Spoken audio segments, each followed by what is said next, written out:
Hi, Jonathan.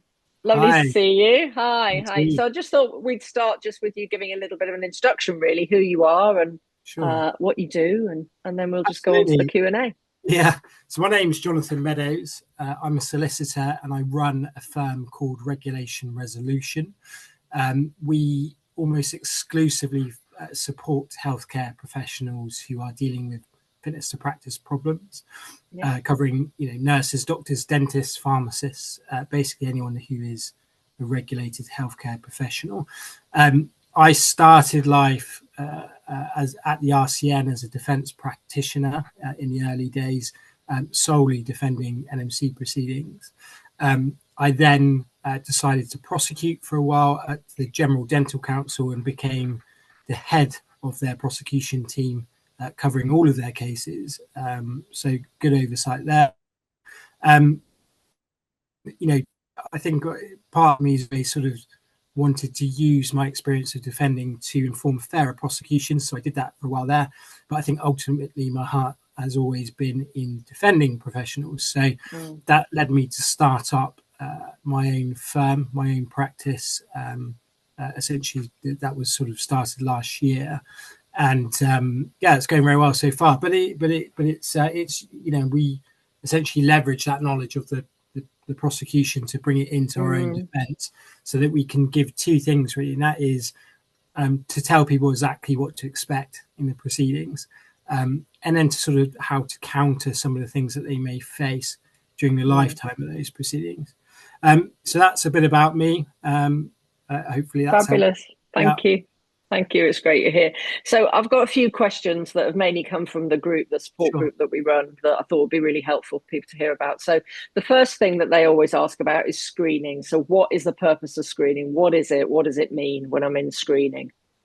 So the best way to think about all regulatory fitness to practice proceedings and NMC proceedings, that every decision point is a point of attrition, a point where cases can exit the process, as it were. Mm. And screening is the first step. It's about where somebody raises a concern about a nurse, a midwife or nursing associate. It's not a punishment, it's a safeguarding mechanism. And what they're really looking at is whether that person is on the register. Yeah. Is the concern sufficient to warrant an investigation? So is there a risk to the public? Is there a risk around public interest? Is it a serious issue? Cases can certainly be closed at that stage, but I think often it's a low bar to deciding whether or not at face value there's something for them to look at.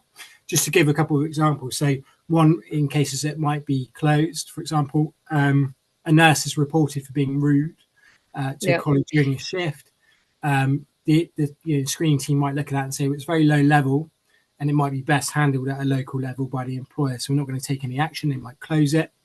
Um, Somebody administers the wrong medication, but immediately reports their mistakes, reflects deeply on it. Some time has passed before it gets to the NMC. There's no evidence of lasting harm, recklessness, and essentially there's no real prospect of proving that one's fitness to practice is impaired by that. So those are the kind of cases that might get closed. At that stage, really, they're saying, is there a prima facie case to answer? Is there a risk to the public? Do we need to look at this in a bit more detail? And if the answer is yes, then it goes into a full investigation. Perfect. Thank you very much. That's nice and clear. So why can there still be regulatory concerns, even if, say, for example, a police investigation has been found no case? So the difference between what the police look at and what a regulator will look at. Yeah, sorry, there's a bit of it's a low bandwidth. It's telling me on my. Sorry. It's probably mine. So essentially, what the police are looking at is whether or not a crime has been committed, and when it gets to deciding whether or not that should go forward to charge and then on to a trial, perhaps, what they're looking at is a standard of proof which is called beyond reasonable doubt. Okay, Mm. so if we put that in numerical terms, what one would say is that is it 99% likely that this situation occurred and it is a crime within those elements. There's normally certain elements that make up a crime. They have to prove all of them. Um, on the other side of things, the NMC are applying what's known as a balance of probability. Okay, so Mm. that's very different. And again, if we put that into numerical terms, what they are asking is it 51% likely that that event occurred. So, and they also look at professional conduct, integrity, and safety, not just criminality. So they are very different. So the typical example is, the police, say for example, a nurse is accused of stealing petty cash from a staff room. They're not prosecuted due to lack of evidence. And that's because it's a high burden for the CPS or the police to prove that that theft was taking place. Now, the NMC could still investigate by getting witness statements from those involved, other evidence, because their burden of proof is much, much lower. So it doesn't always follow that if one is acquitted or receives a finding of no further action from the police, that the regulator will stop. Quite often they would carry on investigating. Thank you. And in what cases, just leading on with employment investigations as well. So if, say, someone's been cleared at an employment tribunal and it's found in favour of the registrant, a lot of people will say to us, well, I don't understand why there's still, the NMC is still looking at it. So again, why is there that difference? Again, it's a similar thing, although the employment tribunal are operating on a lower standard of balance of probability. They're essentially deciding if around workplace procedures, contractual issues, or whether certain things have been breached within that contract, whether it's gross misconduct or whether there's unfair dismissal or discrimination that's taken place.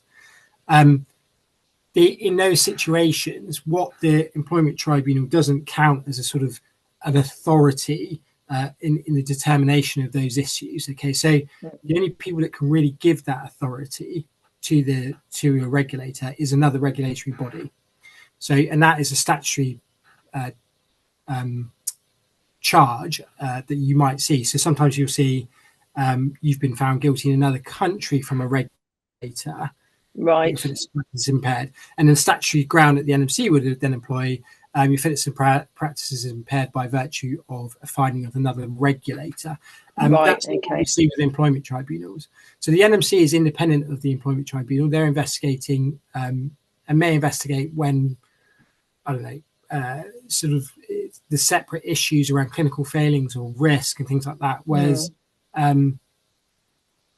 tribunal findings are only addressing the employment law. That's not to say that it's not to say that one can't leverage certain evidence within those proceedings, but it would certainly never halt them. But it might be good evidence that we have these statements that have been found proven that somebody was discriminated against. That one could try and bring in to these proceedings, but it's not determinative of the issue. And should the NMC, particularly because obviously we're talking about the NMC with our group, so should they take any merit in what the employment tribunal finds? Equally, if the employment tribunal finds against a nurse, should they be looking at that and using that as part of their evidence? And equally, if the employment tribunal finds that the nurse was discriminated against, for example, should the NMC be taking that as context, or is it not allowed to be used? So you can say things that can't be used, the background to the matter and any other proceedings, rely on the finding of those employment proceedings, nor can they rely on the finding of a local investigation. So often what we see within proceedings is something's happened at the workplace, they've done an investigation, they've done a report, and they've concluded on balance that all of these were proven and this person should be dismissed. The investigation and the information in there is allowed in effect, in evidence. The conclusion or the finding of that isn't allowed in. It would be deemed inadmissible. In terms of this, you can pull in this information, but ultimately, so taking it from the regulator's perspective, if they have an investigation, what they should really do is produce their own, use that as a kind of route map to the investigation itself. Who did they talk to? We should probably talk to those same witnesses, asking different questions that relate to NMC proceedings about risk and whether this would amount to misconduct in the statutory setting around regulatory proceedings.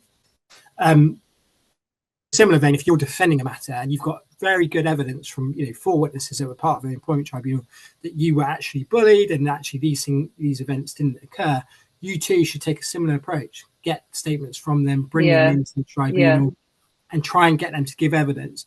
The problem with adducing witness statements and documents from a tribunal setting is they are afforded the same weight as one producing a statement outside of those proceedings. They're afforded very limited weight unless they're turning up to give evidence Give around evidence themselves. Yeah.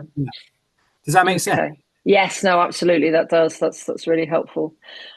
So apart from getting legal advice, what are the key things that a registrant should do to prepare for a referral? So I've just been referred. Yeah. What should I do? What are the things I should start to do? So absolutely, it's good to, if it's close to the time of the event, then you want to write down your own account. So you've got it in writing at that time, because the biggest issue, as you'll know from NMC proceedings, is they take a long time before you get to a hearing. So write down on your account so you can remember it at that point.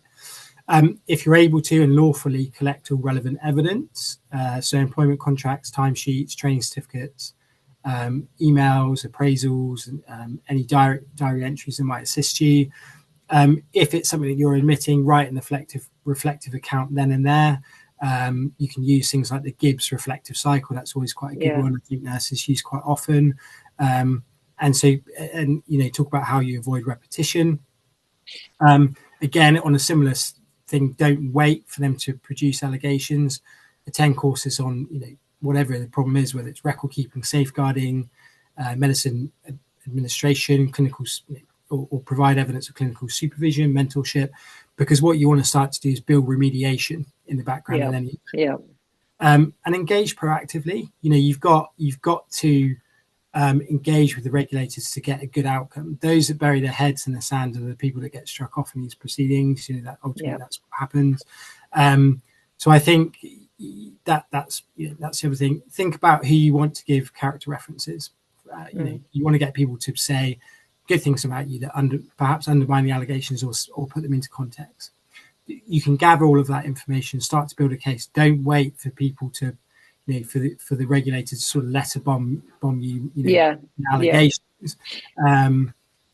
You ought to start building that. Even if one doesn't accept the allegations completely, you can still show insight and remediation in the event that they were found proven. And you can start that process really early and start to build a case that in any event, even if these were found proven, they wouldn't impair your fitness to practice at the time of the hearing.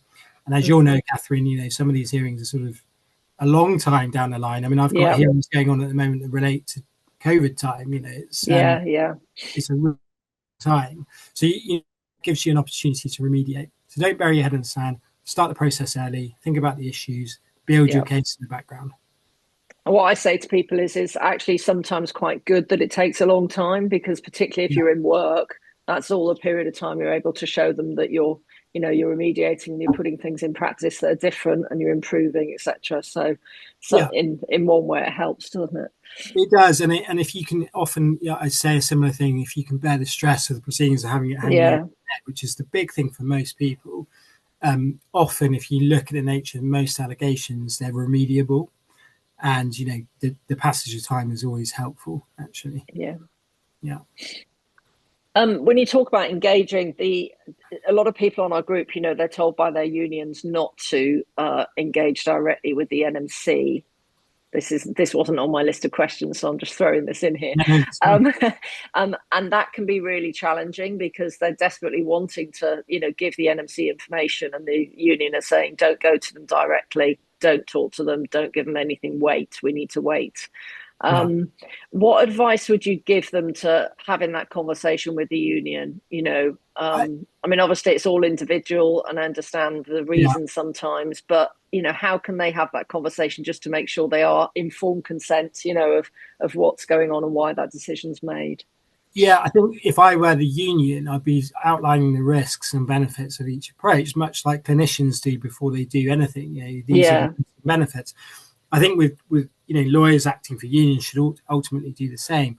I think I think for me there should never be a blanket policy of that you must keep your powder dry. Essentially, I think you have to look at the circumstances that sometimes if you do admit it and there's good evidence against you, early admissions are quite helpful.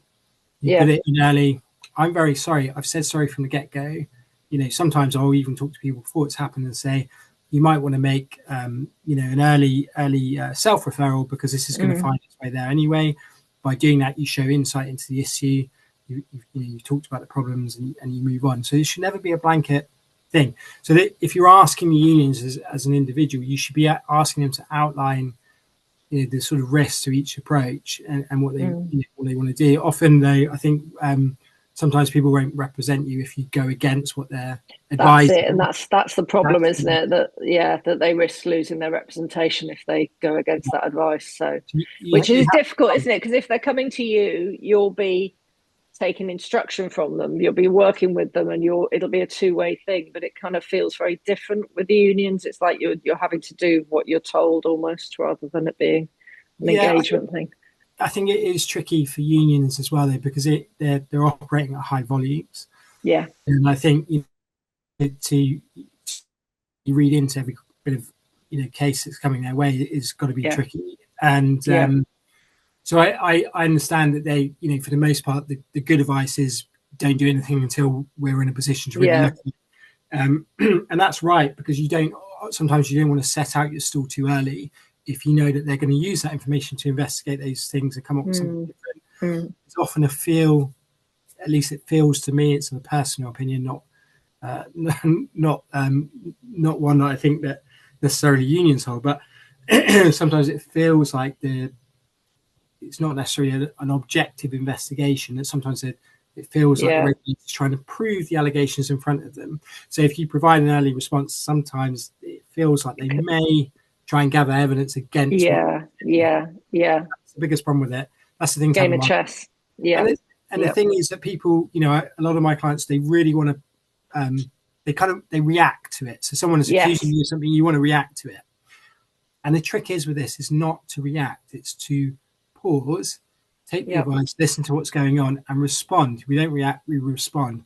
So and that's all about knowing when to respond, how to respond, what information you want to put forward, what you don't want to say about certain things. That's how that's where lawyers get involved and do that for you, and sort of become that separation. But I suppose if I was in that position and wanting to ask questions, I'd be saying, well, can you set out the risks? Why risks? It's a question of why. That's right. Take out, but I think that's really good advice. I think of taking out that urgency, because we do, don't we? We immediately want to just blurt everything out and explain and listen to me, and actually doing that pause is really powerful, isn't it? Yeah. Okay, so the last question we've got, which is quite a biggie, really. What is meant by hearsay evidence, and why? Oh no, it's not the last question. Sorry. What is meant by hearsay evidence, and why are the NMC allowed to rely on hearsay evidence? Yeah. Are they allowed to rely on it? Well, the short answer would be yes, but the circumstances change depending on the type of hearsay. Hearsay is a complex area, and you can tell it's a complex area because the High Court have battered it around so much. There's many cases that talk about hearsay, the different types of hearsay, and the tests that one should apply to determine whether something should go in and how you weigh that up. In short, in the simplest form, hearsay is secondhand information. So something reported by someone who didn't witness it directly themselves. Okay. Sometimes in regulatory cases, but particularly in NMC cases, hearsay comes up as part of the evidence. In essence, the NMC rules allow for a very broad admission of evidence. Okay. So so it's much wider than the rules within criminal trials, for example. And so basically, in its crudest form, the rule is kind of any information that might be helpful to the committee might go in, subject to precedent case law that arises in the High Court and arises out of appeals, where judges bat these things around and say, well, actually, you need these things to be ticked off before the evidence goes in. But there are different types of hearsay. So let's break them down, shall we? So we've got first-hand hearsay. It's the most common type. So it comes from a statement made by someone who personally saw or heard something but isn't able to testify in person. Okay. Right. Okay. So that would often you'll say in NMC proceedings, they might say, well, this person isn't attending. We intend to apply for their evidence to go in as hearsay. So, for example, a nurse writes an incident report about what they saw. and that report is read at the hearing. That's simple hearsay. Okay. Yeah. Double hearsay is or hearsay within hearsay is where a witness is reporting that they heard something from someone else, and that person was reporting from another source. Yeah. So I spoke to Catherine, and Catherine told me that Julie told her that this Yeah. event happened. Okay, and that's really problematic, because where's the original source, and what where's the weight around that evidence? Okay, and then we have anonymous hearsay, Mm. and that is where the source of the statement isn't identified at all. Okay, so for example, What, not even to the regulator, so they're not even well, identifying themselves. that is an interesting point. But if somebody wants to be anonymous in Yeah. proceedings, then the evidence is anonymous hearsay. Okay. So for this purpose, it falls within that category. And it's an important point because the law is very clear on this. There's a case called White and NMC. Okay, and what that case essentially says is that anonymous hearsay should never be allowed in, never be permitted. And this anonymous hearsay is when the source of a statement isn't identified at all. For example, an incident report says someone said they saw the registrant being rough with a patient, but doesn't name who. If anonymous hearsay is the only or main evidence there against them, that will not go in. And then we have documentary hearsay, so a written account like a letter or note, clinical records, introduced to prove the truth of what's reported. But Right. Okay. some of that is, would almost always go in because it's sort of almost like a business record, which is a different type. So that would almost always go in. Typically, there's lots of law around this, but as a broad brush point, where the hearsay is sole and decisive, okay, against that particular allegation, is less likely to go in, particularly if there's a chance that the individual concerned, the nurse or midwife concerned, is likely to be struck off as in a broad way. Yes, hearsay is admissible, but subject to certain provisions of schools in certain cases, they have to balance. Okay, but the question then, if it does go in, is what weight one attaches to that. Especially if you say the opposite, person's not attending, you should only ever attach very limited weight to that as of the facts as stated. All right, so it's a tricky area. But the short answer is most people say won't go in, and I'll say, well, hang on a second, it probably can, but we ought to challenge it on these points. Right. Does that make sense? That really clear. Yeah. Thank you. Sorry about the bugging out as well. I don't know what's going on. Okay. And the last question, it is the last question. If a registrant feels that the outcome's incorrect of a hearing, of a substantive hearing, or an interim really, but let's go for substantive hearings, what things should they think about before going to appeal? So they've had their final hearing, they've had the outcome, and they don't think it was fair or right. It's often the reaction of most people when they're, particularly if someone's suspended or removed from register, that the automatic is that is fair, and that may be true, but fitness of practice decision is a big decision. It's very different to engage in the normal proceedings. It's taken lightly. There's lots of things up from a legal and sort of practical perspective. Firstly, it's about what are of appeal. Was there a procedural mistake? Did the panel leave out key evidence? Maybe important wasn't considered or excluded unfairly. Sometimes new information emerges, like fresh medical records or witness statements, that could materially affect that outcome. But it's also essential to consider the real world impact too. Appeals take time, so it takes a while to prepare these things. They can be really expensive, and they can be emotionally demanding for people to go back through things that they've just been through. The likely success should be weighed up. Again, it should really be done with legal advice so they can weigh up your prospects of success. And ask yourself, are there other routes to resolving the issue? So, for example, if you're subject to a suspension order, it might just be better to come back with a review and deal with it that way. Those are the things to think about. You've got to think about possible consequences of appeal if you're not successful. and that's really important. So you could end up being liable for the regulator's costs, and that would include not the cost of the whole proceedings, but the cost of the appeal. So, the time a solicitor takes to prepare the appeal and the barrister's attendance, you might have to pay that if you lose, which isn't true of normal fitness to practice proceedings. Costs don't follow the event. But when you step out into the appeal court, you're stepping out into civil proceedings outside of the fitness to practice jurisdiction. And so you could be liable for costs, and they can be really quite a lot, talking tens of thousands. And that's a big bill to pay if you've already been removed. And if for things like suspension orders, for example, the other thing to bear in mind is if an order like suspension is confirmed by the court, so if you're unsuccessful in appealing a suspension, the clock for that order only starts on the day of the decision of the court. Yeah. Okay? So, for example, if you're appealing a 12-month suspension order and it takes 3 or 4 months for your appeal to be heard and you lose, effectively you're suspended for 15 months if if you're subject to an interim order covering the appeal period. And so I think those are the things you've really got to think about, as well as the emotional toll of having to go back through this and potentially lose. So my advice around appeal is get some advice because you really want to know where you stand in terms of your prospects of appeal before you go and do it, because you could end up with a hefty bill having to pay your own legal costs as well as the other sides.